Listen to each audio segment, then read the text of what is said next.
Hey, on Reviews on the Run, Dick and I are camping out by the train tracks here, which we've been doing for about 5 years, waiting for this game.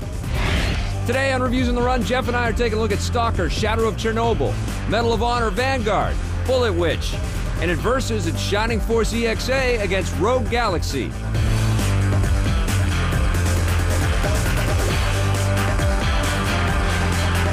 Some of the games we look at on Reviews on the Run are intended for a mature audience. Please pay attention to each game's ESRB rating. All right, without further ado, we're finally reviewing S.t.a.l.k.e.r, Shadow of Chernobyl. We've been talking about this game. I think we previewed it on EP 5 or 6 times. It was, I think I first saw this game in like 2001 or something like Crazy. that. It was actually a demo at GDC. Yeah. These guys were showing off at the NVIDIA booth. That's right, I remember GSC that. GameWorks. Yeah. And they got this deal with THQ for this sort of epic game. And they, this is not a linear level-by-level first-person shooter. I thought it was going to be Duke Nukem Forever for a while there, man. I really did. I never knew if we could see this thing. But, believe it or not, it finally came out. And there are actually a lot of innovative ideas in this game. It's, sort of a role-playing game meets an action game, sort of an open-world first-person shooter, which we've never really seen before. No, and it kind of borrows a little bit from the Half-Life 2 vibe a little bit. Absolutely, yeah, the look and feel of it. It's very menacing, very foreboding. It takes place a few years after the second Chernobyl accident, so there's mutants and zombies and all kinds of really weird apparitions floating around and rabid animals that you have to face, and pretty much a wide open landscape, and you're kind of left to your own devices to figure out what the hell is going on. It's a little more sim-like, because you can only carry a certain number of weapons based on weight, so it's not like you have you're this, always in your inventory. arsenal. Exactly, and it's sort of like an adventure game there. I love the idea that it's not structured and linear like, certain action games where it's like you go into, you turn a corner after quarter. Yeah, you turn a corner and there are like 6 enemies that you have to beat. That's not what happens. You have all these, there's sort of a whole ecology to the, environment. It's visually, it's pretty impressive as well. It's you good.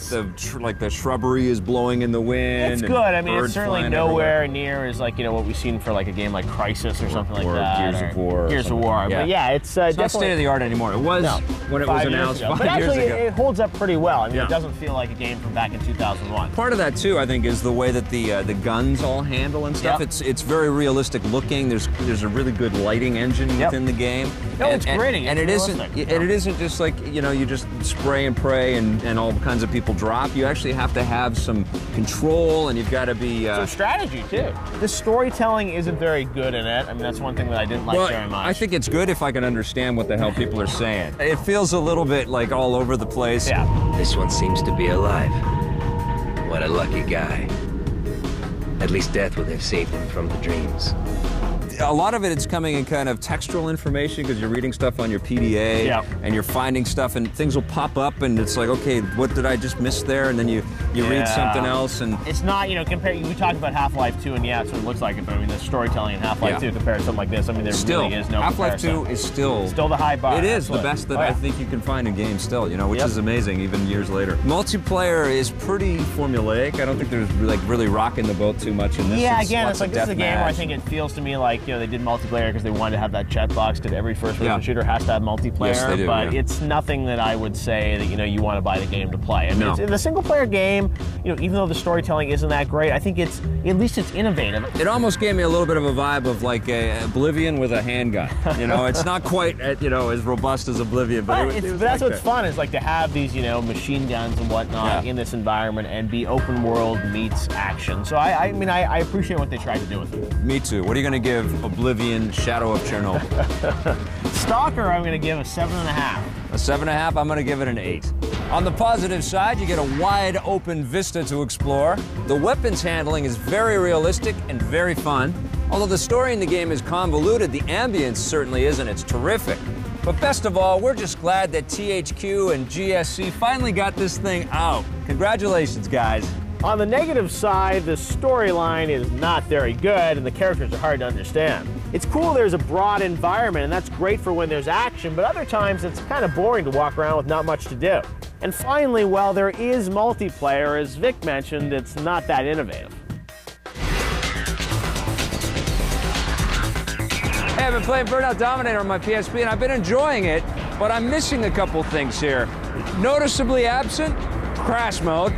It wasn't in the PS2 version of the game either, and it's not here either. What EA UK and Criterion were focusing on this time was going back to the roots of Burnout and giving you lots and lots of different sort of Burnout rewards. So basically keeping your finger on the boost button for as long as you possibly can and chaining together combos of burnouts. So if you go drive down the wrong side of the road for too long, you're gaining all kinds of boost power. You know, if you come very close to hitting somebody, you gain all kinds of boost power. And then once you've sort of maxed it out, just hold that thing down and do all kinds of drifting and all kinds of dodging and weaving and try to stay alive for as long as you can. I mean, it's a decent PSP game. I just miss my old Burnout. I just miss my Burnout Revenge. Looking forward to seeing where they take Burnout on the PSP once we get to Burnout 5 for later on this year. But until then, this is still a pretty fun game to take on the road with you. I'm giving Burnout Dominator 7.5 out of 10. Well, from an innovative shooter to a very traditional one, only on an innovative system, we're talking about Medal of Honor Vanguard next. Hopefully it's better than Red Steel. If you at some point in your life owned a Sega Genesis, Sonic's Ultimate Genesis Collection will probably hold a lot of nostalgic value for you. This compilation features 40 Genesis games as well as 9 unlockable Sega Master System or arcade titles. Bust out a game of Columns against a friend, play any of the original Sonic games, even Sonic Spinball. Either of the Echo the Dolphin games will have you solving puzzles under the sea, tag team some Golden Axe with a friend, or get your RPG on with one of the Phantasy Star or Shining Force titles. And you can't forget Shinobi. That's some fine ninja action right there. The unlockable Master System games and original developer interviews will keep you playing. While there's no online multiplayer, local multiplayer is available for the games that normally support it, and there are trophies for the PS3 version and achievements for the 360 game. If you don't already own a Genesis collection, you're not going to find a more complete compilation of great titles than this one. It's great value, and they've all been up-res to HD.